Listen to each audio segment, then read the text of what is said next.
Welcome students to the biology lectures. In this specific lecture, we are going to discuss about amino acids that belongs to biochemistry unit.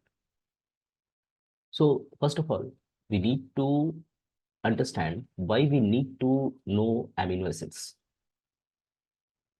So you will find that proteins are actually linear heteropolymers of alpha amino acids. So protein बनाने के लिए amino acids की requirement होती है। Amino acids आपस में जुड़कर linearly arrange हो और उससे बना हुआ पॉलीमर को ही हम क्या कहते हैं, प्रोटीन्स कहते हैं। बट ये पॉलीमर एक नॉर्मल पॉलीमर नहीं है, ये एक पॉलीमर हेट्रोपॉलीमर्स होगा। बिकॉज प्रोटीन बनाने के लिए जो एमिनो एसिड्स होंगे वो एमिनो एसिड्स जरूरी नहीं है कि सेम टाइप के रिपीटेशन दिखाई दे। पॉलीमर नॉर्मल जो पॉलीमर्स होते हैं, होमोपॉलीमर्स जो होते हैं, उनमें मोनोमर्स की यूनिट बार बार रिपीट होती है। बट प्रोटीन बनाने के लिए एमिनो एसिड्स का जब इस्तेमाल किया जाएगा तो हमेशा जरूरी नहीं है कि सिमिलर टाइप के एमिनो एसिड्स रिपीट होते रहेंगे। पॉसिबल है कि कुछ एमिनो एसिड्स का रिपीट हो भी, लेकिन उसके बाद कोई दूसरे एमिनो एसिड्स आने शुरू हो जाएंगे। सो दैट्स वाई प्रोटीन जो है उनको linear heteropolymer of alpha amino acids कहा जाता है। सो यदि हमें प्रोटीन समझना है तो हमें एमिनो एसिड्स को पहले बढ़िया से समझना होगा, एमिनो एसिड्स की प्रॉपर्टीज जाननी होगी, और एमिनो एसिड्स की सारी प्रॉपर्टीज क्लियर होने के बाद ही एक प्रोटीन की प्रॉपर्टी समझना आसान होगा। And that's why we need to understand first of all what is amino acids. So amino acids have a variety of properties that are well suited to carry out a variety of biological functions. जैसे amino acids, पहली बात हमने की कि it has a capacity to polymerize to form what? Proteins. Proteins polypeptides बना सकता है एक एमिनो एसिड। दूसरी तरफ it is useful as acid base properties. It is useful because it has some kind of acid base properties. इसके साथ acid as well as base properties हैं, और इसका नाम भी इसी वजह से पड़ा है कि कोई एमिनो एसिड को एमिनो एसिड्स क्यों कहते हैं, क्योंकि इनके साथ ये ऐसे बायोमोलिक्यूल्स हैं जिनके साथ एक amino group as well as एक एसिड ग्रुप जुड़ा हुआ है, और इसी वजह से ये एक ऐसा बायोमॉलिक्यूल है जिसमें एक एसिडिक प्रॉपर्टी भी है और एक बेसिक प्रॉपर्टी भी है। इसके अलावा एमिनो एसिड्स क्या है? It has varied physical properties और it has varied chemical functionalities. एक एक करके हम लोग डिस्कस करेंगे कि ये सारे प्रॉपर्टीज कैसे एमिनो एसिड्स में दिखाई देंगे। नाउ एमिनो एसिड्स को डिफाइन किया जाए तो क्या है? Amino acids are organic compounds that contain amino group and acidic group. तो इसमें एक amino group and acidic group as a functional group present होगा। सो कोई भी एमिनो एसिड की बात करें तो एमिनो एसिड जो है उसका बेसिक स्ट्रक्चर कुछ ऐसा ही है। एक तरफ इसमें एक हाइड्रोजन ग्रुप होगा, एक तरफ कोई एक एमिनो ग्रुप लगा होगा, एक तरफ यहाँ पर कोई एक कार्बोक्सिल ग्रुप लगा होगा, और एक साइड में यहाँ पर कोई एक साइड चेन दिखाई दे सकता है। सो एक तरफ हमें क्या देखने मिला? एक एमिनो ग्रुप। दूसरी तरफ क्या देखने मिला? एक कार्बोक्सिल ग्रुप। सो ये दोनों फंक्शनल ग्रुप एक एमिनो एसिड का मेन प्रॉपर्टीज डिसाइड करते हैं, as well as obviously R group भी डिसाइड करेंगे। क्योंकि कोई भी एमिनो एसिड को देखें तो इतनी स्ट्रक्चर जो है ये तो सभी में कॉमन है। एक कार्बोक्सिल ग्रुप होना, एक एमिनो ग्रुप होना, एक तरफ हाइड्रोजन होना सेंट्रल कार्बन के साथ, अल्फा कार्बन के साथ जुड़ा होगा, और साइड में एक और चेन लगा होगा जिसको हम लोग आर चेन से इंडिकेट कर रहे हैं। सो आर चेन जैसे जैसे डिफरेंट होगा वैसे वैसे डिफरेंट टाइप के अमीनो एसिड्स क्रिएट होते जाएंगे। सो कोई भी अमीनो एसिड को यदि डिफाइन करना है तो हमारे पास बस एक ही डेफिनेशन है कि किसी अमीनो एसिड को अमीनो एसिड तभी कह सकते हैं जब उनको उनके पास कोई एक अमीनो एज वेल एज एक कार्बोक्सिल ग्रुप यानी कि एक एसिडिक ग्रुप प्रेजेंट हो। जरूरी नहीं है कि हर जगह पर कार्बोक्सिल ग्रुप ही as an acidic group present हो, कोई जरूरी नहीं है। हम देखेंगे कि किसमें ऐसा देखने के लिए मिलेगा, कौन से ऐसे अमीनो एसिड्स हैं जिनमें कार्बोक्सिल ग्रुप की जगह पर कोई दूसरा एसिडिक ग्रुप लगा हो, फिर भी उसको हम लोग एमिनो एसिड्स कह सकते हैं। दैट्स वाई एमिनो ग्रुप को स्पेसिफिकली मेंशन किया गया है, बट एसिड ग्रुप को कार्बोक्सिल ग्रुप करके लिखा नहीं जाता। सो एमिनो एसिड्स का बेसिकली मतलब क्या हुआ कि एक तरफ एक फंक्शनल ग्रुप एमिनो ग्रुप हो और दूसरा कोई एसिडिक ग्रुप हो सकता है जिसमें अधिकांश तौर पे हमें देखने मिलता है कार्बोक्सिल ग्रुप की, बट कुछ एक्सेप्शन है जहां कार्बोक्सिल ग्रुप की जगह पर कोई दूसरा एसिडिक ग्रुप भी प्रेजेंट हो सकता है। अब नेक्स्ट क्वेश्चन अराइज होता है कि हमारे पास कितने सारे अमीनो एसिड्स हैं बायोलॉजिकल सिस्टम में, कितने अमीनो एसिड्स अवेलेबल हैं। तो बायोलॉजिकल सिस्टम में टोटल अप्रोक्सीमेटली अभी तक 500, ओवर 500 अमीनो एसिड्स आइडेंटिफाई हो चुके हैं। अब ये नंबर जो है वो इंक्रीज भी हो सकता है जैसे जैसे रिसर्च होगी, जैसे जैसे एडवांसमेंट होगा और साइंस का, तो हमें हो सकता है कि कहीं और से भी पता चले कि कुछ और भी अमीनो एसिड्स अवेलेबल हो सकते हैं। बट टिल डेट हमें इतना पता है कि नियरली 500 अमीनो एसिड्स या उससे भी ज्यादा अभी तक पता लगाए जा चुके हैं। सो अमीनो एसिड्स का डेफिनेशन इसी बेसिस पर पड़ा हुआ है कि उसमें एक एमिनो ग्रुप हो और एक एसिडिक ग्रुप हो। इसी वजह से 500 टाइप के अमीनो एसिड्स देखने के लिए मिल रहे हैं। बट हमें पता है कि बायोलॉजिकल सिस्टम में खासतौर पे जो प्रोटीन्स बनाते हैं, प्रोटीन्स बनाने में जो अमीनो एसिड्स की इस्तेमाल होती है वो 20 या 22 के आसपास ही होती है। सो ऑब्वियसली हम लोग अमीनो एसिड्स को प्रोटीन के बेसिस पर डिफाइन कर नहीं रहे, हम लोग तो सीधा इस बेसिस पर डिफाइन कर रहे हैं कि एक ऐसी ऑर्गेनिक कंपाउंड जिसमें कि कोई एक अमीनो ग्रुप हो और साथ में कोई एसिडिक ग्रुप हो सेंट्रल अल्फा कार्बन के साथ, तो उसको हम लोग अमीनो एसिड की कैटेगरी में रख देंगे। So total approximately over 500 amino acids अभी तक आइडेंटिफाई हो चुके हैं, and these 500 amino acids are simply refer to as non standard amino acids. लेकिन हम पहले तो ये समझे कि out of these 500 20 to 22 amino acids are used for protein synthesis. Protein synthesis में इनका इस्तेमाल होगा 20 से 22, और बचे हुए जो एमिनो एसिड्स रह गए उनको हम लोग कहेंगे नॉन स्टैंडर्ड एमिनो एसिड्स, जो प्रोटीन बनाने में इस्तेमाल नहीं किए जाएंगे, नॉन स्टैंडर्ड एमिनो एसिड्स। तो ये जो 20 to 20 एमिनो एसिड्स जिनका प्रोटीन सिंथेसिस में इस्तेमाल हो रहा है, ऑब्वियसली हम लोग इनको क्या कहेंगे, स्टैंडर्ड एमिनो एसिड्स कहेंगे। अब कुछ एग्जांपल्स हैं नॉन स्टैंडर्ड एमिनो एसिड्स के, ताकि हमें ये समझ में आए कि ऐसी कोई भी एमिनो एसिड जो प्रोटीन सिंथेसिस में इस्तेमाल हो, सिर्फ उन्हीं को एमिनो एसिड्स नहीं कहते हैं, उनको भी एमिनो एसिड्स कहा जा सकता है जिनमें सिर्फ एक एमिनो ग्रुप और साथ में एसिडिक ग्रुप प्रेजेंट हो, और इनको नॉन स्टैंडर्ड एमिनो एसिड्स कहा जाता है। तो एग्जांपल के तौर पे जैसे हम देखें इसमें, तो हमें यहाँ देखने मिलेगा एक स्ट्रक्चर है यहाँ, that is GABA, that is gamma amino butyric acid. हमें पता है कि इसमें एक तरफ देखें तो यहाँ पर एक अमाइनो ग्रुप है और एक तरफ यहाँ पर एक कार्बोक्सिल ग्रुप प्रेजेंट है। तो ऑब्वियसली यहाँ पर एक इस स्पेसिफिक कार्बन के साथ, सेंट्रल कार्बन के साथ एक कार्बोक्सिल ग्रुप जुड़ गया एक तरफ, ठीक है, और एक तरफ एक टर्मिनस एंड पर कहीं पर एक अमाइनो ग्रुप भी प्रेजेंट है, जिसकी वजह से हम लोग इसको क्या कह सकते हैं, इसको हम लोग गामा अमाइनो ब्यूटिक एसिड, मतलब कोई अमाइनो एसिड तो कह सकते हैं, ये किसी तरह का अमाइनो एसिड तो है ही। दूसरी तरफ एक और एग्जांपल है जैसे कि टॉरिन। टॉरिन में आप देखें तो एक तरफ अमाइनो ग्रुप प्रेजेंट है और दूसरी तरफ एक इस अल्फा कार्बन के अराउंड यहाँ देखें तो एक एसिडिक ग्रुप प्रेजेंट है, और ये एसिडिक ग्रुप किसी तरह का कार्बोक्सिल ग्रुप नहीं है। और यही बात हमने की थी कि जरूरी नहीं है कि एमिनो एसिड में एक तरफ एमिनो ग्रुप हो और दूसरी तरफ हमेशा ही कार्बोक्सिल ग्रुप हो। बहुत सारे ऐसे एग्जांपल्स जरूर मिलेंगे जहां पर एक तरफ एमिनो ग्रुप तो होगा ही, दूसरी तरफ किसी तरह का दूसरा एसिडिक ग्रुप होगा अदर देन कार्बोक्सिल ग्रुप, तब भी हम लोग उसको एमिनो एसिड्स की कैटेगरी में रखेंगे।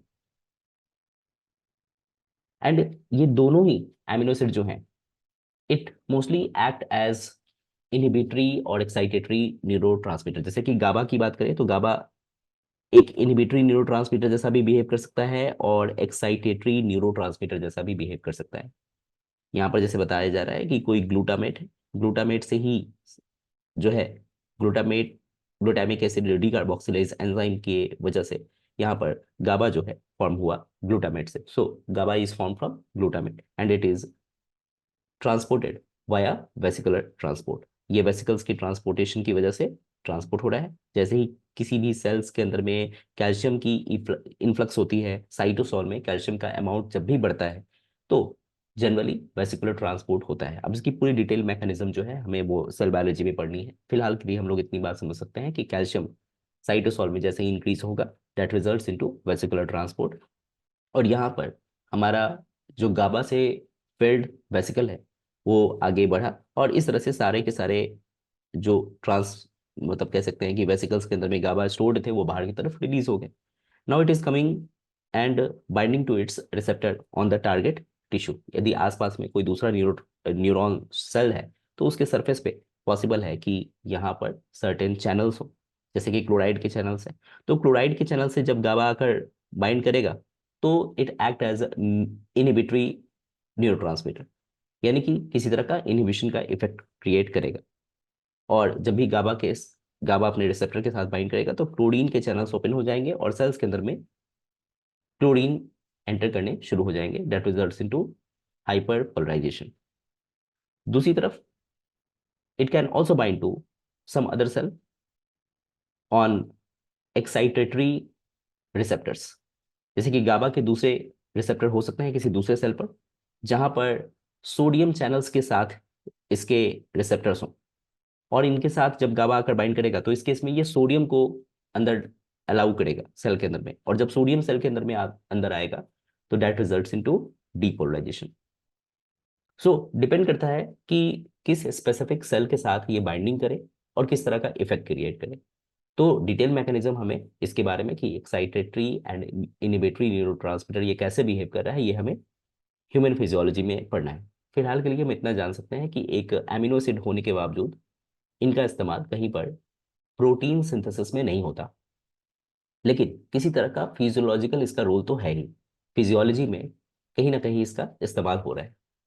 एंड दैट्स वाई इनको हम लोग नॉन स्टैंडर्ड अमीनो एसिड्स की कैटेगरी में रखते हैं, just because it is not utilized for protein synthesis but it has some different role in the biological system.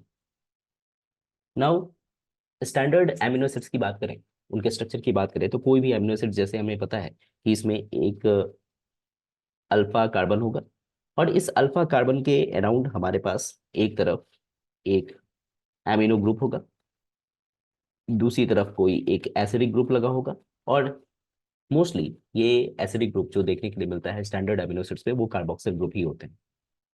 और कोई भी अमीनो एसिड्स की बात करें तो बेसिक स्ट्रक्चर तो सभी अमीनो एसिड्स का यही होने वाला है कि एक तरफ अमीनो ग्रुप है, एक तरफ कार्बोक्सिल ग्रुप लगा है, और एक और हाइड्रोजन जुड़ा है। और डिफरेंट अमीनो एसिड्स की कैटेगरी इस बात पे डिपेंड करती है कि साइड चेन किस तरह के लगे हुए हैं। So all the amino acids except proline, proline को छोड़ दिया जाए तो हर अमीनो एसिड्स में देखा जाएगा कि एक तरफ एक एसिडिक ग्रुप लगा है carboxyl group that is connected to the alpha carbon, and a basic group amino group that is connected to the again alpha carbon. और इसी वजह से इनको अल्फा कार्बोक्सिलिक ग्रुप भी कहा जाता है, या इस तरह से भी डिनोट किया जाता है अल्फा COOH या अल्फा NH2। इससे क्या समझ में आएगा कि ये अल्फा कार्बन के साथ जुड़ा है। लेकिन यहीं पर यदि किसी तरह से ऐसे लिख दिया जाए कि RNH2 तो इसका मतलब है कि ये कोई साइड चेन जो है उसमें कोई अमीनो ग्रुप प्रेजेंट हो सकता है, कोई ऐसी अमीनो एसिड्स है जिसमें साइड चेन में अमीनो ग्रुप है। या ऐसे लिख दिया जाए कि RCOOH तो ये इंडिकेट करेगा कि साइड चेन में कोई कार्बोक्सिल ग्रुप एडेड है। सो कोई भी अमीनो एसिड्स की बात करें जो स्टैंडर्ड अमीनो एसिड्स हैं जिनका इस्तेमाल प्रोटीन की सिंथेसिस में किया जाता है, उन अमीनो एसिड्स में अल्फा कार्बन के साथ कार्बोक्सिलिक ग्रुप जुड़ा होगा, और साथ में अमीनो ग्रुप भी जुड़ा होगा, और साथ में एक अल्फा हाइड्रोजन कनेक्ट होगा अल्फा कार्बन के साथ। ये बेसिकली कोई भी अमीनो एसिड्स की फंडामेंटल स्ट्रक्चर है।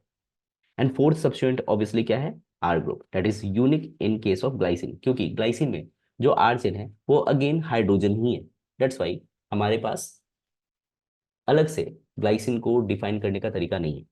ग्लाइसिन जो है उसमें आर चेन जो है वो भी हाइड्रोजन ही है, और यही वजह है कि ये थोड़ा यूनिक है और सबसे सिंपलेस्ट एमिनो एसिड्स की कैटेगरी में रखा जाता है। ग्लाइसिन को छोड़ दिया जाए तो बाकी जितने भी एमिनो एसिड्स हैं उन सभी की साइड चेन में कोई ना कोई डिफरेंट टाइप का फंक्शनल ग्रुप प्रेजेंट होगा। और रही बात प्रोलीन की, तो प्रोलीन में हमने बात की कि इसमें कोई अल्फा कार्बोक्सिलिक ग्रुप या अल्फा एमिनो ग्रुप को डिफाइन करना मुश्किल है, जस्ट बिकॉज कि जो यहाँ से साइड चेन है, ये वाला जो आर ग्रुप था, ये आर ग्रुप अपने ही एमिनो ग्रुप के साथ क्या कर लिया है, कोवेलेंटली अटैच कर गया है और साइक्लाइज स्ट्रक्चर बना लिया है। तो इस साइक्लिक स्ट्रक्चर की वजह से जो अल्फा कार्बन है उसकी आइडेंटिटी लॉस होने लगती है। क्योंकि यहाँ पर अलग से एक फंक्शनल ग्रुप को डिफाइन करना मुश्किल है, क्योंकि जो साइड चेन है वही साइक्लाइज होकर वापस एमिनो ग्रुप के साथ अटैच हो गए, जिसकी वजह से हम लोग ने पहली बात की कि all amino acids except proline की बात करें तो प्रोलीन को छोड़कर बाकी जितने अमीनो एसिड्स हैं उनमें आपको एक अल्फा कार्बोक्सिल ग्रुप, एक alpha amino group and alpha hydrogen देखने के लिए मिलेगा। और साइड चेन जो है, उसी साइड चेन में डिफरेंट डिफरेंट टाइप के फंक्शनल ग्रुप प्रेजेंट होंगे, बट एक्सेप्ट ग्लाइसिन। ग्लाइसिन में साइड चेन में क्या होगा, सिर्फ एक हाइड्रोजन ही देखने के लिए मिलेगा। नाउ यदि बात करें 4 डिफरेंट ग्रुप्स की, तो they are bonded to alpha carbon and the amino acids are actually chiral. तो यदि 4 डिफरेंट ग्रुप्स अल्फा कार्बन के साथ अटैच हों, तो ऑब्वियसली उस तरह के मॉलिक्यूल्स को हम लोग, उस तरह के कार्बन मॉलिक्यूल को या कार्बन एटम को हम लोग क्या कहते हैं, कायरल कार्बन कहते हैं। और कायरलिटी यदि है तो उस केस में मिरर इमेज फॉर्मेशन होने के चांसेस होंगे, और इसकी वजह से ऑप्टिकल प्रॉपर्टी भी डिसाइड हो सकती है। लेकिन यहां पर बात करें कि ऑप्टिकल प्रॉपर्टी जो है वो इन स्टीरियो आइसोमर्स के बेसिस पर डिसाइड नहीं होता। यदि कोई मॉलिक्यूल को आप एल फॉर्म या डी फॉर्म कह रहे हैं, तो इसका बेसिकली मतलब ये नहीं होता कि वो ऑप्टिकली एक्टिव होगा या ऑप्टिकल इंडिकेशन क्या देगा। कहने का मतलब हुआ कि यदि कोई एल आइसोमर है, तो एल आइसोमर जरूरी नहीं है कि वो लिवो रोटेटरी ही होगा, और डी आइसोमर हमेशा डेक्स्ट्रो रोटेटरी होगा। मतलब levo rotatory and dextro rotatory का बेसिकली मतलब क्या होता है कि यदि हम लोग एक लाइट को गुजारें, खासतौर पे यदि हम लोग किसी तरह के लाइट सोर्स को लें और यहाँ से लाइट निकल रहा है, तो मोस्टली ये लाइट जो होते हैं वो हर डायरेक्शन में घूमते रहते हैं। इनकी जो इलेक्ट्रोमैग्नेटिक वेव्स होती हैं वो हर पॉसिबल डायरेक्शन में ऑसिलेट करता है। और यदि इसके डायरेक्शन में हम किसी तरह का कोई एक किसी तरह का पोलराइजर डाल दें, तो वो क्या करेगा, इस लाइट को सिंगल प्लेन में क्या करेगा, कन्वर्ट कर देगा। यानी कि ये जितनी मैक्सिमम डायरेक्शन में ये ऑसिलेट कर रहा था इलेक्ट्रोमैग्नेटिक वेव्स, ये सिंगल प्लेन में मूव करना शुरू हो जाएगा। और उसके बाद यदि हम किसी ऑप्टिकली एक्टिव सॉल्यूशन से इस सिंगल प्लेन वाले लाइट को गुजारें, ये हमारा सॉल्यूशन है, और इसे गुजारें, तो ये किस डायरेक्शन में लाइट को रोटेट करेगा, यानी कि ये यदि लाइट को क्लॉकवाइज रोटेट करेगा, तो इसको हम लोग डेक्स्ट्रो रोटेटरी कहेंगे। और यदि ये लाइट को यदि एंटी क्लॉकवाइज रोटेट करता है, ठीक है, यानी इस तरीके से रोटेट करता है, तो इसको हम लोग लेवो रोटेटरी कहेंगे। सो ये डेक्स्ट्रो रोटेटरी एंड लेवो रोटेटरी किसी सॉल्यूशन की प्रॉपर्टी है, यानी कि लाइट को, एक प्लेन पोलराइज लाइट को जो एक सिंगल प्लेन में मूव कर रहा है, उस लाइट को किस डायरेक्शन में रोटेट करेगा, क्लॉकवाइज रोटेट करेगा या एंटी क्लॉकवाइज रोटेट करेगा, इस स्पेसिफिक प्रॉपर्टी को हम किसी सॉल्यूशन की प्रॉपर्टी को या किसी मॉलिक्यूल की प्रॉपर्टी को ऑप्टिकल एक्टिविटी कहते हैं। तो यदि हमारे पास कोई एक मॉलिक्यूल है, उसकी सॉल्यूशन है, फॉर एग्जांपल हमारे पास कोई एक शुगर है, शुगर का सॉल्यूशन, और वो यदि लाइट को ऑप्टिकली घुमाता है किसी डायरेक्शन में, यानी कि क्लॉकवाइज या एंटी क्लॉकवाइज उसको रोटेट कर सकता है प्लेन पोलराइज लाइट को, तब हम कहेंगे कि हाँ वो शुगर का सॉल्यूशन क्या है, ऑप्टिकली एक्टिव है। उसी तरीके से यदि हम एमिनो एसिड्स की सॉल्यूशन को देखें, और यदि उसके पास ये प्रॉपर्टी हो कि वो लाइट को एक स्पेसिफिक डायरेक्शन में रोटेट कर सकता है, क्लॉकवाइज या एंटी क्लॉकवाइज, तो हम कहेंगे कि हाँ वो एमिनो एसिड्स के पास ऑप्टिकल एक्टिविटी वाली प्रॉपर्टी है। लेकिन ये जो ऑप्टिकल एक्टिविटी की जो प्रॉपर्टी है, वो ये इंडिकेट नहीं करती कि कोई आइसोमर कैसा होगा, एल फॉर्म होगा या डी फॉर्म होगा। यानी कि कोई सॉल्यूशन जो है, एक स्पेसिफिक मॉलिक्यूल का सॉल्यूशन, वो यदि लाइट को क्लॉकवाइज रोटेट कर रहा है, तो इससे बेसिकली मतलब ये नहीं निकलता कि वो डी आइसोमर है। दूसरी तरफ यदि लाइट को एंटी क्लॉकवाइज डायरेक्शन में कोई सॉल्यूशन रोटेट कर रहा है, तो इसका मतलब बिल्कुल नहीं है कि वो हमेशा ही एल फॉर्म ऑफ आइसोमर होगा। तो ये एल फॉर्म आइसोमर या डी फॉर्म आइसोमर जो है, ये एक दूसरे के मिरर इमेज स्ट्रक्चर है, और ये फिजिकल स्ट्रक्चर्स है। ये फिजिकल इंडिकेशन देते हैं कि मॉलिक्यूल की स्ट्रक्चर एग्जैक्टली कैसी होगी। लेकिन ये बिल्कुल भी सीधा तौर पे इंडिकेट नहीं करता कि ऑप्टिकल एक्टिविटी कैसी होगी। यानी एल फॉर्म ऑफ आइसोमर हो सकता है, किसी शुगर मॉलिक्यूल के एग्जांपल को ले हम, तो एल फॉर्म ऑफ आइसोमर हो सकता है कि वो डेक्स्ट्रोरोटेटरी हो, और डी फॉर्म ऑफ आइसोमर जो हो वो लेवोरोटेटरी हो। ऐसा बेस्ट एग्जांपल देखने के लिए मिलता है फ्रुक्टोज के केस में। सो कोई मॉलिक्यूल ऑप्टिकली एक्टिव है या नहीं है, और है तो कैसा ऑप्टिकल एक्टिविटी शो कर रहा है, वो एल फॉर्म ऑफ आइसोमर या डी फॉर्म ऑफ आइसोमर से इंडिकेशन नहीं मिलता। L form and D form of isomers simply हमें इतना इंडिकेट करता है कि फिजिकल स्ट्रक्चर्स कैसे हैं। अब एल फॉर्म और डी फॉर्म किस बेसिस पे डिसाइड कर सकते हैं? इन case of amino acids, amino acids के केस में हम ये डिसाइड करते हैं मोस्टली कि हमारा जो एमिनो ग्रुप है वो लेफ्ट साइड अरेंज्ड है या राइट साइड अरेंज्ड है। सीधा इतना ही देखना है। यदि हमारा amino group left side arranged तो उस बेसिस पर हम लोग इसको एल आइसोमर की कैटेगरी में रखते हैं, और यदि हमारा एमिनो ग्रुप सीधा राइट हैंड साइड अरेंज्ड हो तो उसको हम लोग डी आइसोमर्स की कैटेगरी में रखते हैं। और यदि बायोलॉजिकल सिस्टम में देखें तो जितने भी प्रोटीन्स बने हुए हैं मोस्टली वो L type of amino acid से बनते हैं। एक्सेप्शंस हैं कहीं कहीं पर। एक्सेप्शंस आपको देखने मिलेंगे मोस्टली आपको बैक्टीरिया के सेल वॉल में कुछ स्पेसिफिक प्रोटीन्स जो D form of amino acid से भी बन सकते हैं, यानी कि डी एमिनो एसिड से आपको नजर आ सकता है बैक्टीरियल सेल वॉल के प्रोटीन्स में। But most of the biological system में जो प्रोटीन्स बने हुए हैं वो L form of amino acids he carry करते हैं। ठीक है। सो जितने भी प्रोटीन्स होंगे उनमें एल आइसोमर्स ही होगा। डी आइसोमर सिर्फ एक्सेप्शनल एक जगह पर देखने के लिए मिलेगा, बैक्टीरिया के सेल वॉल के प्रोटीन्स में।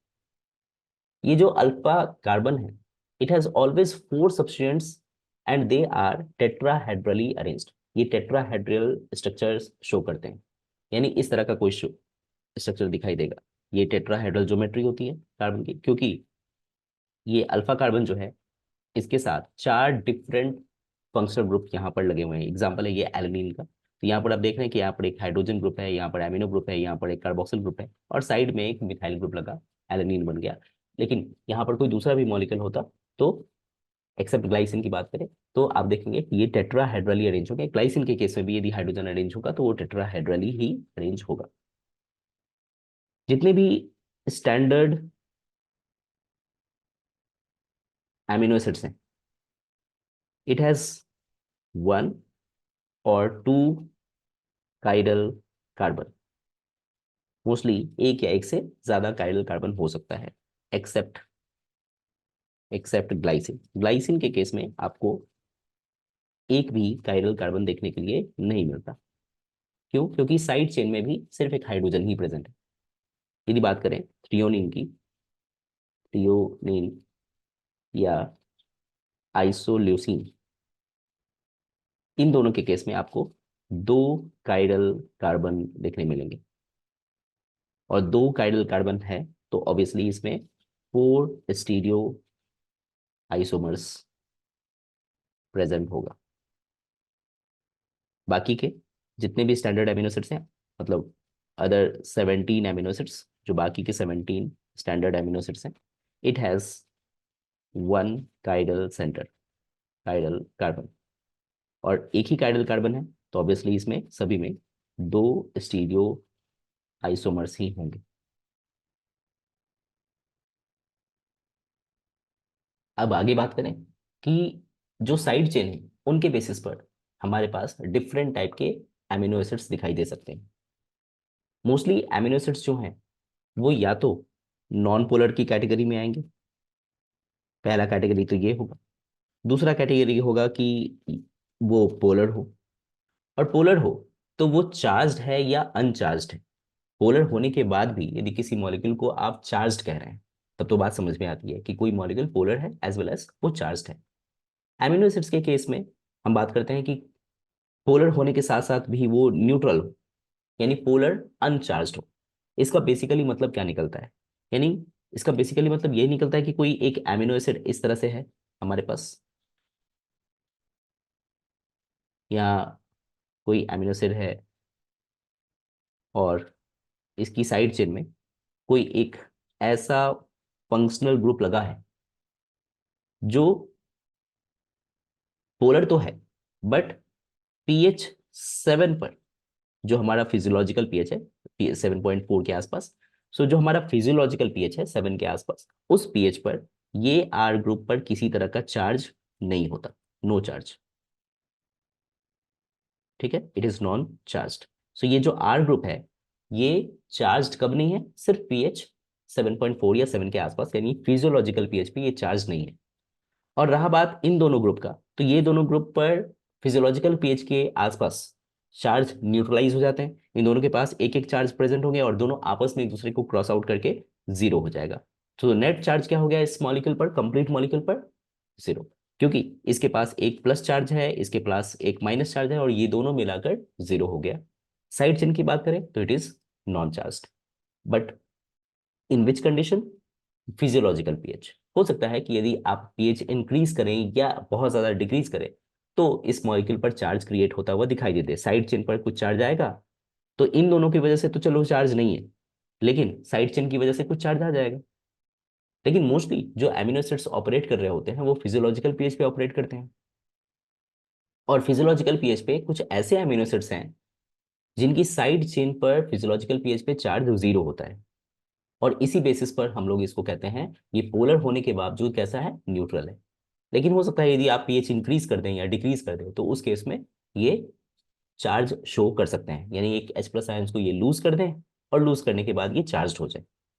तो इस केस में जो एमिनो एसिड बना फिजियोलॉजिकल पीएच पर अनचार्ज रहने का एक स्पेशल कैरेक्टर जो दिखा रहा है, उसकी वजह से हम लोग इसको कहते हैं पोलर न्यूट्रल या polar अनचार्ज।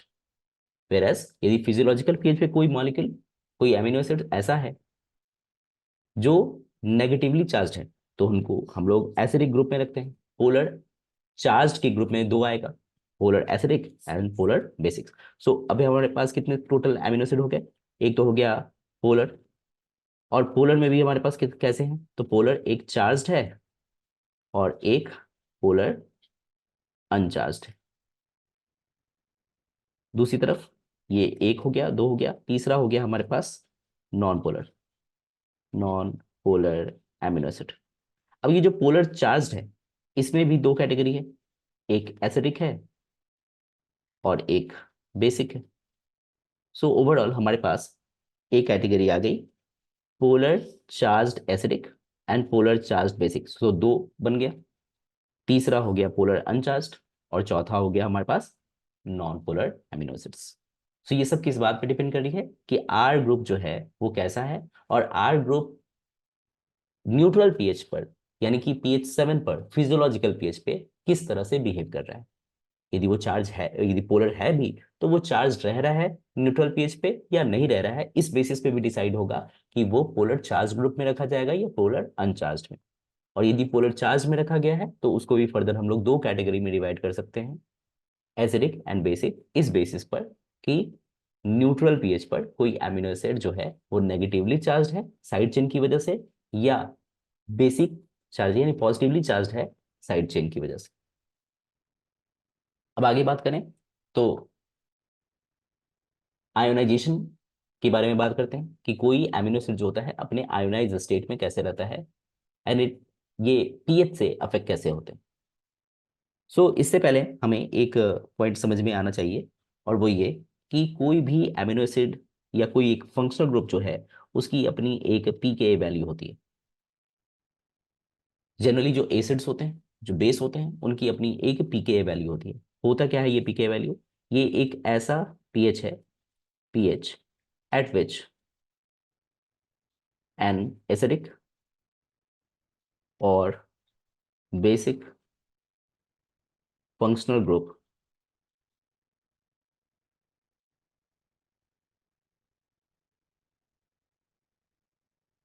are deprotonated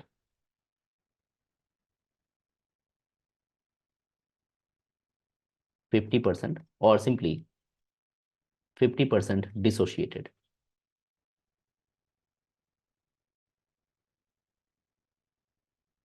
and 50% protonated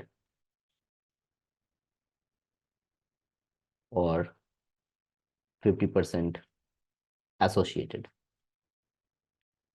मतलब क्या हुआ, यदि इस तरह से हम देखें COOH, तो कहने का मतलब है कि यदि इस कार्बोक्सिल ग्रुप की बात करें और इसका pKa वैल्यू, सपोज समझने के लिए हम लोग मान रहे हैं कि इसका pKa वैल्यू 2.5 है, तो इसका मीनिंग ये हुआ कि जैसे ही इन्वायरमेंट की pH 2.5 पहुंचेगी, वैसे ही ये H+ आयंस लूज करने शुरू कर देंगे।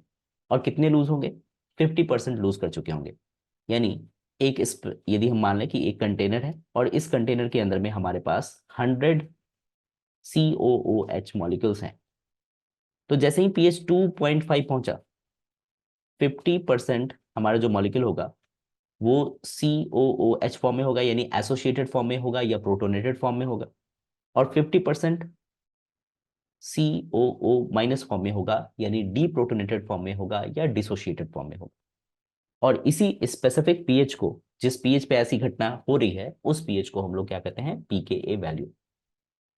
सो पीकेए वैल्यू क्या है, it is that pH at which an acidic और basic functional group simply loses 50% of its H+ ions. और 50% ने लूज किया है तो 50% के पास अभी भी है। अब आप पीएच को इंक्रीज करेंगे 2.5 से और ज्यादा, तो और भी COOH जो होंगे वो अपने H+ आयंस को लूज करते जाएंगे। जनरली एक ट्रेंड देखा जाता है कि जो pKa वैल्यू है उससे +- 1 pH पर कोई मॉलिक्यूल यदि बफरिंग शो करता है, तो ये इसी को हम लोग बफरिंग जोन कहते हैं। अब इसका बेसिक मतलब क्या है वो समझ लें, कि यदि कोई मॉलिक्यूल को हम ये कह रहे हैं कि उसका pKa वैल्यू से +1 -1 बफरिंग जोन है, तो इसका मतलब ये निकलता है कि यदि सपोज इस केस में जैसा हमने लिया कि कोई एक COOH एक ग्रुप है और इसका pKa वैल्यू सपोज 2.5 है, तो इसका मतलब है कि जब pH 1.5 होगा, तो उस केस में आप देखेंगे कि 90% फॉर्म जो होंगे वो COOH वाले फॉर्म होंगे, और केवल 10% वाले फॉर्म जो होंगे वो COO- वाले फॉर्म होंगे। अब pH जैसे ही 2.5 पहुंचा, तुरंत में ही आप देखेंगे एक ट्रेंड ऐसा होगा कि 50% COOH वाले फॉर्म होंगे और 50% COO- वाले फॉर्म होंगे। अब पीएच को और बढ़ाते हैं, पीएच को यदि आप बढ़ाकर 3.5 करते हैं, हमने क्या लिया था, +1 -1, सो हमने -1 को ले लिया 1.5 के लिए और +1 को लेना है 3.5 के लिए। तो जैसे ही आप पीएच इस रेंज में लाएंगे, तो आप देखेंगे कि अब केवल 10% फॉर्म COOH फॉर्म बचेगा और 90% फॉर्म कन्वर्ट हो चुका होगा COO- फॉर्म में।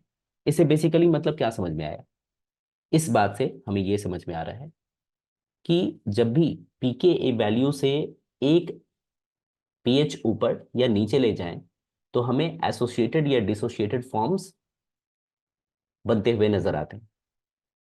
और यदि एग्जैक्ट pKa वैल्यू पर pH रेंज हो, यानी एनवायरनमेंट का pH एग्जैक्ट pKa वैल्यू से मैच करे, तो एसोसिएटेड और डिसोसिएटेड फॉर्म इक्वल अमाउंट में होते हैं। और यदि आप पीएच को बढ़ाते हैं, तो एसोसिएटेड फॉर्म जो है वो घटने लगेगा और डिसोसिएटेड फॉर्म बढ़ जाएगा। वहीं पर यदि आप पीएच घटा दें, तो आप देखेंगे कि एसोसिएटेड फॉर्म जो होगा वो बढ़ जाएगा और डिसोसिएटेड फॉर्म घट जाएगा। यही सबसे इंपॉर्टेंट पॉइंट यदि आपको याद रहता है, तो अब आपको पीके समझने में कोई दिक्कत नहीं आएगी। और जब तक आपको पीके नहीं पता है, हम लोग ionization state of amino acids नहीं समझ पाएंगे। सो बेसिकली आपको इतना जानना जरूरी है पहले। सो अब बात कर रहे हैं हम लोग यहाँ पर कि फ्री एमिनो एसिड्स जो होते हैं, यानी फ्री एमिनो एसिड्स को ले, प्रोटीन फॉर्म में ना हो, ग्लाइसिन हो, एलेनिन हो, कोई भी एमिनो एसिड्स को, या एसिडिक एमिनो एसिड हो, बेसिक एमिनो एसिड हो, किसी भी एमिनो एसिड्स को आप लें, उनकी सॉल्यूशन बनाएं और उसके बाद न्यूट्रल पीएच पे देखा जाए, तो आप देखेंगे कि न्यूट्रल पीएच पे ये डाईपोलर आयंस के फॉर्म में एग्जिस्ट करते हैं। और इस तरह की जो डाईपोलर आयंस के फॉर्म में एग्जिस्टेंस एमिनो एसिड की देखी जाती है, उनको हम लोग ज्विटर आयन फॉर्म्स कहते हैं। सो यदि बात करें कि यहाँ पर ये हमारा कोई भी अमीनो एसिड है, इसकी एक आर ग्रुप है, अलग अलग अमीनो एसिड्स की आर ग्रुप डिफरेंट हो जाएगी, लेकिन बेसिक स्ट्रक्चर जो है वो तो सबका सेम रहेगा, अमीनो ग्रुप रहेगा, कार्बोक्सिल ग्रुप रहेगा। देखा जाता है कि जो जनरली ये जो कार्बोक्सिल ग्रुप है उसकी पीके वैल्यू लगभग 2.2 के आसपास होती है। ये रेंज चेंज हो सकता है amino acid to amino acids, अलग अलग अमीनो एसिड्स की कार्बोक्सिल अल्फा कार्बोक्सिल ग्रुप जो होती है, ये अल्फा कार्बोक्सिल ग्रुप है, ये इसकी पीके वैल्यू डिफरेंट हो सकती है।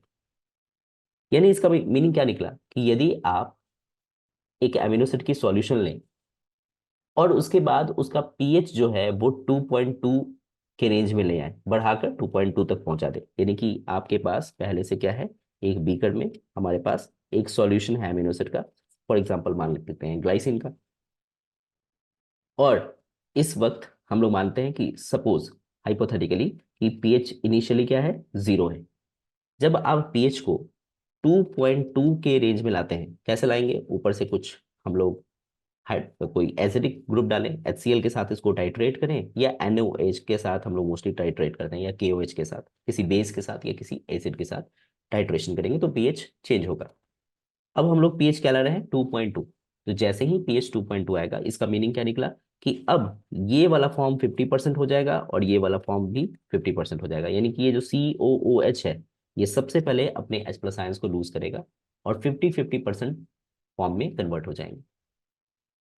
फिर उसके बाद जब आप pKa वैल्यू को 9.4 पर लाएं तो आप देखेंगे कि जो इसकी साइड चेन जो यहाँ पर एमिनो ग्रुप है ये भी अपने H प्लस आयंस को लूज कर देगी, और अब ये वाला फॉर्म भी 50% एग्जिस्ट करेगा और ये वाला फॉर्म भी 50% एग्जिस्ट करेगा।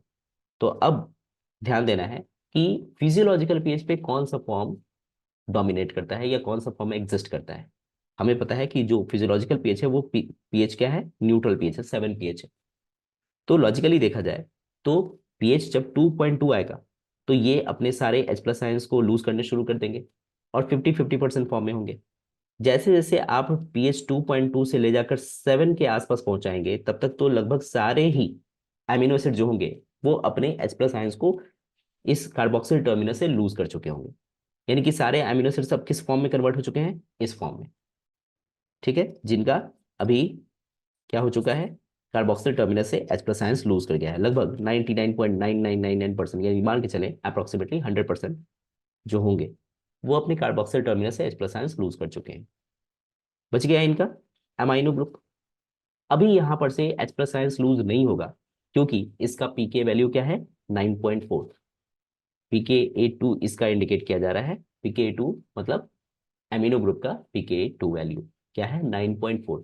तो पीएच तो अभी 7 के आसपास है, और जब तक पीएच 9.4 नहीं पहुंचेगा तब तक एमिनो ग्रुप से H प्लस आयंस लूज होने स्टार्ट नहीं होंगे। इसका मतलब है कि पीएच 7 पर जो डोमिनेटिंग स्ट्रक्चर हमारा एग्जिस्ट करेगा एमिनो एसिड का, वो सिर्फ यही वाला करेगा। और इसी फॉर्म को देखें तो यहां पर एक प्लस चार्ज और यहां पर एक माइनस चार्ज, और इस प्लस चार्ज और माइनस चार्ज की वजह से हम लोग इस तरह के एमिनो एसिड्स का चार्ज देखें, कैलकुलेट करें, तो इन दोनों ग्रुप की वजह से ये न्यूट्रलाइज कंसिडर किए जाएंगे। तो एक ऐसा एमिनो एसिड का ऐसा फॉर्म जिसमें उसकी एमिनो ग्रुप पर एक प्लस चार्ज हो और कार्बोक्सिल टर्मिनस पर माइनस चार्ज हो, यानी वो डाईपोलर आयन के फॉर्म में एग्जिस्ट करे, तो ऐसे अमीनो एसिड्स की स्ट्रक्चर को, ऐसे फॉर्म को हम लोग डाईपोलर आयन फॉर्म को ज्विटर आयनिक फॉर्म कहते हैं। और इस ग्राफ को देखें तो इस ग्राफ से भी बहुत कुछ समझ में आ रहा है, यानी कि यदि आप पीएच को इधर देखें तो ये इंक्रीज हो रहा है, इधर पीएच डिक्रीज हो रहा है। यानी पीएच जब 0 के रेंज में है तो यदि एमिनो एसिड को देखा जाए तो 0 के वक्त में, तो यदि मान लें इसी एमिनो एसिड को 0 पीएच पे हाइपोथेटिकली समझे, तो होगा क्या कि इसके सारे फॉर्म, 100% फॉर्म यही वाले होंगे। इसका मतलब है कि ये ग्राफ सबसे ऊपर है। 100% फॉर्म कैसा कॉन्सेंट्रेशन होगा, कंप्लीट हमारा नॉन ज्विटर आयनिक फॉर्म, वो है ये वाला, यहाँ पर NH3+ होगा और यहाँ साइड में एक H, यानी ये 100% फॉर्म ऐसा होगा। लेकिन जैसे जैसे आप पीएच को बढ़ाएं और पीएच को 2.4 के पास लाएं तो ये pKa1 का रेंज है, यानी 50% फॉर्म ये वाले अब बचेंगे और 50% फॉर्म जिससे कि H प्लस आयंस निकल चुके हैं, यानी ज्विटर आयनिक फॉर्म एग्जिस्ट करना स्टार्ट हो जाएगा, बट कितना, 50%। लेकिन 0 पीएच पे देखें तो ज्विटर आयनिक फॉर्म कितने हैं, वो भी 0, क्योंकि 0 pH पर 100% फॉर्म कैसा था, ये वाला फॉर्म। 100% फॉर्म कैसा था, ये वाला फॉर्म, मतलब इसमें H प्लस आयंस अभी तक लूज नहीं हुआ था, इसीलिए ये ग्राफ एकदम नीचे है। जैसे जैसे आप पीएच बढ़ाएंगे, ज्विटर आयनिक फॉर्म बनने के चांसेस बढ़ेंगे, और सबसे ज्यादा ज्विटर आयनिक फॉर्म कहाँ पे दिखाई देगा, स्टार्टिंग में सबसे 50% यहाँ पे दिखाई देगा। और जैसे जैसे आप पीएच को बढ़ाते जाए बढ़ाते जाए बढ़ाते जाए, और पीएच को न्यूट्रल पीएच के रेंज में ले आए, ठीक है, ये वाले रेंज में ले आए 7 और 6 के रेंज में, तो अब ज्विटर आयनिक फॉर्म अपने पीक पे पहुंच गया। यानी ज्विटर आयनिक फॉर्म सबसे ज्यादा एग्जिस्ट कब कर रहा है, 7 पीएच पर। जैसे जैसे पीएच आप और बढ़ाएंगे तब तो फिर pKa2 का रेंज आ जाएगा, और ज्विटर आयनिक फॉर्म घटने लगेंगे, और ऐसी वाली फॉर्म फिर बढ़ने लगेगी। जैसे जैसे आप पीएच को लगभग 12 के आसपास पहुंचा दें, तो लगभग सारे के सारे 100% फॉर्म ये वाले एग्जिस्ट करेंगे, जिसमें NH3+ जो था एमिनो ग्रुप था, वो भी अपने H प्लस आयंस को लूज कर चुका होगा। यदि इस ग्रीन वाले ग्राफ को देखें तो ये किसको इंडिकेट कर रहा है, ये इंडिकेट कर रहा है हमारे इस वाले फॉर्म को, यानी कि ये pKa2 के रेंज को शो कर रहा है। यानी मैक्सिमम इस जगह पर पीएच पर देखा जाए तो ज्विटर आयनिक फॉर्म एग्जिस्ट कर रहा होगा, और जैसे जैसे आप पीएच को और बढ़ाएं तो फिर pKa2 का रेंज आएगा, और pKa2 का रेंज पर 50% फॉर्म कैसा एग्जिस्ट करेगा, ज्विटर आयनिक वाला, और 50% फॉर्म कैसा एग्जिस्ट करेगा, ये वाले ग्रुप। सो यही बेसिकली आयोनाइजेशन एमिनो एसिड्स का है, जिसके लिए हमें पीके वैल्यू पता होना चाहिए, पीके वैल्यू पता हो, और एमिनो एसिड्स की जो एमिनो ग्रुप है और जो कार्बोक्सिल ग्रुप है उनकी अपनी अपनी रिस्पेक्टिव पीके वैल्यूज होती है। साथ में जो साइड चेन है आर ग्रुप है, उनका भी अपना पीके वैल्यू होगा, बट ज्विटर आयनिक फॉर्म जो बनाया गया है, या जो ज्विटर आयनिक फॉर्म का एग्जिस्टेंस है, वो एमिनो ग्रुप और इस कार्बोक्सिल ग्रुप पे डिपेंड करता है, यानी alpha amino group and alpha carboxyl group पर, ना कि आर ग्रुप पर। आर ग्रुप में भी कार्बोक्सिल या एमिनो ग्रुप हो सकते हैं किसी एमिनो एसिड्स में, बट उसके बेसिस पर हम लोग ज्विटर आयनिक फॉर्म नहीं देखते। नाउ यही बात हमने की आयोनाइजेशन ऑफ एमिनो एसिड्स में, कि amino acids contain at least 2 ionizable protons, each with its own pK value. और वो कौन से दो ग्रुप है, एक है NH2 अल्फा एमिनो ग्रुप, और एक है alpha carboxyl group. And the carboxylic acid जो है has an acidic pK value and will be protonated at lower pH. On the other hand, amino group की बात करें तो ये बेसिक पीके वैल्यू होता है, हायर पीएच वैल्यू पर होता है ऐसा, and it will be protonated until basic pH is achieved. जब तक बेसिक पीएच नहीं आएगा, और वो हमें पता है कौन सा पीएच, लगभग 9.4 के आसपास, जब तक ये अचीव नहीं होगा ये अपने एच प्लस आयंस को लूज नहीं करेगा। अब जितने भी डिफरेंट एमिनो एसिड्स हैं उन सभी की अल्फा कार्बोक्सिल ग्रुप या अल्फा एमिनो ग्रुप की पीके वैल्यू एग्जैक्टली सेम नहीं होती। यदि हम बात करें ग्लाइसिन के केस में, तो जो अल्फा पीके वैल्यू है अल्फा कार्बोक्सिल ग्रुप का, वो है 2.34। वहीं पर यदि हम लोग अल्फा एमिनो ग्रुप का पीके वैल्यू देखें तो वो क्या है, 9.6। लेकिन क्या यही सेम वैल्यू हर एमिनो एसिड की अल्फा कार्बोक्सिल और अल्फा एमिनो ग्रुप की होगी, नहीं, डिफरेंट हो सकती है। यदि हम देखें नॉर्मल एसिड की बात करें, एसिटिक एसिड की बात करें, तो इसमें जो कार्बोक्सिल ग्रुप लगा हुआ है इसका पीके वैल्यू क्या है, इसका पीके वैल्यू है 4.8। और यदि हम किसी ऐसे ग्रुप की बात करें जैसे कोई एक मिथाइल अमीन की बात करें, तो इसमें जो एमिनो ग्रुप लगा है उसका पीके वैल्यू क्या है, 10.6। सो कहीं पर भी यदि आपको एमिनो ग्रुप हो या कार्बोक्सिल ग्रुप हो तो सभी का पीके वैल्यू सेम नहीं मान लेना है। यानी कि कार्बोक्सिल ग्रुप यदि हो तो सभी का पीके वैल्यू सेम नहीं होगा, अल्फा कार्बोक्सिल ग्रुप का भी पीके वैल्यू सेम नहीं होता हर एमिनो एसिड्स के लिए। तो हो सकता है ग्लाइसिन के लिए वैल्यू 2.34 है, तो वहीं पर ये एलेनिन के लिए ये वैल्यू समथिंग डिफरेंट हो जाएगा, वेलिन के लिए डिफरेंट हो जाएगा, ल्यूसिन के लिए डिफरेंट हो जाएगा। सो डिफरेंट एमिनो एसिड्स की अल्फा कार्बोक्सिलिक ग्रुप की पीके वैल्यूज डिफरेंट है। अब बात यह है कि एग्जामिनेशन में ये पीके वैल्यूज क्या बिना दिए हुए रहेंगे और हमको याद करना होगा, बिल्कुल भी नहीं। मोस्ट ऑफ द केसेस में जो एग्जामिनेशन में जब भी इस तरह का क्वेश्चन आएगा तो पीके वैल्यू उस स्पेसिफिक एमिनो एसिड का मेंशन रहेगा, तो आपको ये पीके वैल्यूज बिल्कुल भी याद करने की जरूरत नहीं है। जो भी इंफॉर्मेशन दिया रहेगा न्यूमेरिकल सॉल्व करने के लिए वो ऑलरेडी उसमें मेंशन रहेगा।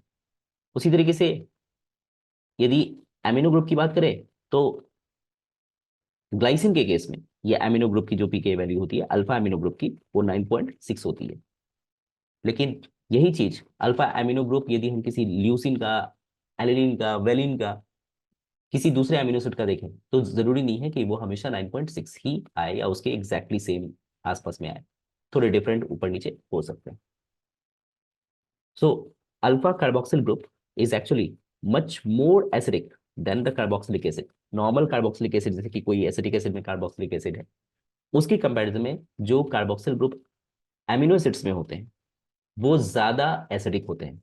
इसीलिए तो इसका देखो, एसिडिक एसिड में जो इसका पीके वैल्यू है ये 4.8 है। दूसरी तरफ एमिनो एसिड में जो कार्बोक्सिल ग्रुप लगाया है उसका पीके वैल्यू और घट गया, यानी एसिडिक हो गया, दैट इज 2.34 हो गया। And same applies for amino group also. Now amino acids की बात करें तो आप देखेंगे एक और चीज कि आयोनाइजेशन जब भी होगा तो खासतौर पे at lower pH the amino group exist in positively charged forms. Obviously यदि आप लोअर पीएच पे देखें तो एमिनो एसिड्स किस फॉर्म में दिखाई देंगे? पॉजिटिवली चार्ज फॉर्म में, यानी कि कैटायनिक फॉर्म में दिखाई देंगे। अब इसका मीनिंग क्या हुआ? इसका बेसिकली मतलब हुआ यदि आप किसी एमिनो एसिड को देख रहे हैं इस तरह से, सपोज इसके COOH ग्रुप लगे हुए हैं, यहाँ पर नॉर्मली NH3+ होगा, यहाँ पर H होगा और यहाँ पर कोई R ग्रुप होगा। हमें पता है कि इसका जो pKa वैल्यू है वो है 2.3। किसी ग्लाइसिन का एग्जांपल ले लेते हैं। तो इसका मतलब ये हुआ कि जब तक पीएच ये रेंज में नहीं आएगा, यहां से H+ आयंस लूज होगा नहीं, इस कार्बोक्सिल ग्रुप से H+ आयंस बाहर रिलीज नहीं होगा। और यदि हम पीएच और कम कर दें, पीएच सपोज 1.5 रख दें, तो क्या यहां से H+ आयंस लूज होगा? नहीं, ये नहीं होगा।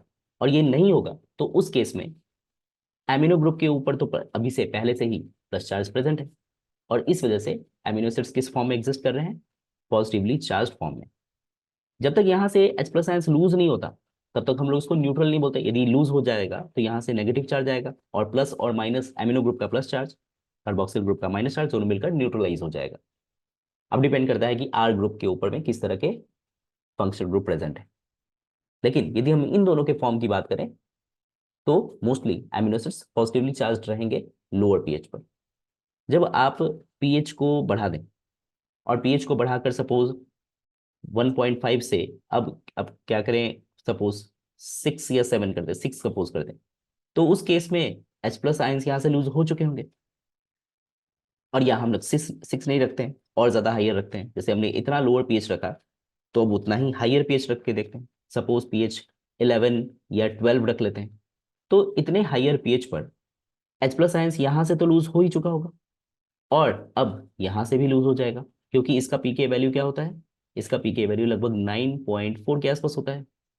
तो एमिनो ग्रुप से जब पीएच H+ आयंस लूज हो गया तो ये NH2 बन गया, यानी अब यहाँ पर किसी तरह का कोई प्लस चार्ज नहीं है, लेकिन यहाँ पर एक माइनस चार्ज तो आ चुका है ना? इस तरह से COO- हो चुका है और यहाँ से NH2 फॉर्म हो गया है और यहाँ पर अब R ग्रुप जो भी होगा, तो यहाँ पर तो एक माइनस चार्ज आ गया। इसका मतलब है कि जब हाइयर पीएच होगा तो एमिनो एसिड्स किस फॉर्म में एग्जिस्ट करने लगेंगे?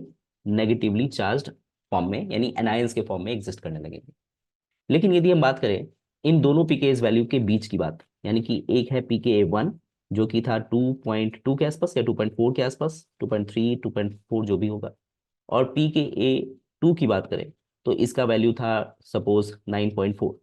इन दोनों पीके वैल्यू के बीचों बीच जो पीके वैल्यू है, उस पीके वैल्यू पर, ठीक है, इस पीके वैल्यू पर जो हमारा इंटरमीडिएट पीके वैल्यू है दोनों का, उस जगह पर ही ज्विटर आयन फॉर्म एग्जिस्ट करते हैं।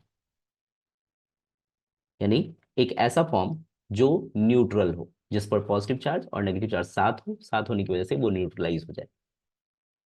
सो between the pKa for each groups the amino acid exists in zwitter ion form in which a single molecule has both positively charged as well as negatively charged ions. अब यहाँ पर glycine का हम लोग थोड़ा titration देख रहे हैं। ग्लाइसिन की बात करें तो यदि हम लोग नॉर्मल टाइट्रेशन का सेटअप देखें तो बेसिकली टाइट्रेशन कैसे करेंगे, ये कोई हमारा एक स्टैंड होगा, टाइट्रेशन स्टैंड, और सपोज यहाँ पर हमारे पास कोई एक बीकर में हमारे पास कोई एक एमिनो एसिड का सॉल्यूशन है। सपोज मान के चल रहे हैं इस जगह पर हम लोग क्योंकि ग्लाइसिन को कंसिडर कर रहे हैं तो यहाँ पर हमारे पास ग्लाइसिन, और इस स्टैंड के साथ हम लोग टाइट्रेशन कर रहे हैं। यहाँ पर हम लोग कोई एक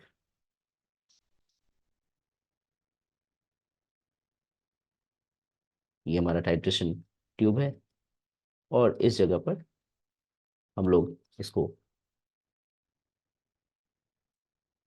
NaOH से, यानी कोई बेस से या KOH वगैरह से हम लोग इसको टाइट्रेट करें। यहाँ पे हम क्या कर रहे हैं, इस ग्लाइसिन का सॉल्यूशन में हम मान के चल रहे हैं इनिशियली कि pH 0 था। फिर जैसे जैसे हम लोग इसमें OH आयंस इसमें डालते जाएंगे, इसकी pH क्या होगी, बढ़ती जाएगी।